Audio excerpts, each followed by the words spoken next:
This dog is not happy with me. Are you upset with me? She's not happy with me because she hasn't had her walk yet. Because I got up late. And so she hasn't had it yet. And she's upset with me. But before I take her, I need to tell you a little bit about my book because I promised that I would talk about Avery Island, which is the inspiration for this book, Sweet Camellia Island. And I wanted to change the name. I wanted to fictionalize it for various reasons.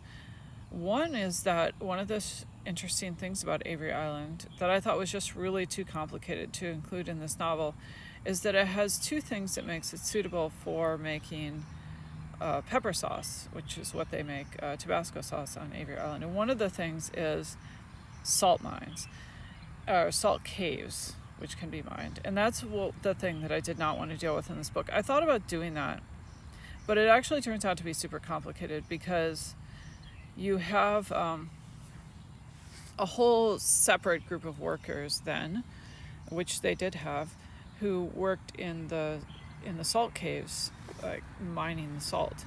And the reason why the salt is important is because obviously you want your pepper sauce to have some salt in it, but also because they would take the salt and they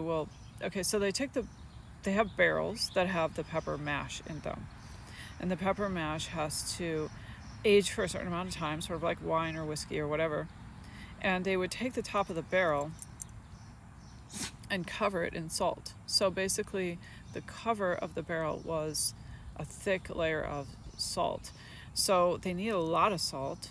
And so Avery Island, not only they could grow the peppers there, and they grew well there because of the climate and so on and so forth, but also they had large amounts of salt.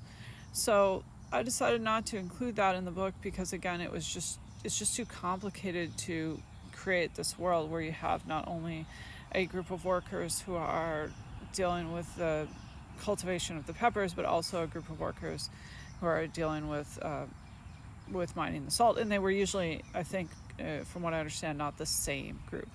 So anyway, this is sort of a little taste of the history, and I want to give you some more next time. But in the meantime, you can buy this in either paperback, and this is not, I still don't have I still only have the author's proof copy, but there are paperbacks available, and also on Kindle book, and it's available on Kindle Unlimited as well. So check out the link and get some reading that's sort of historical fiction.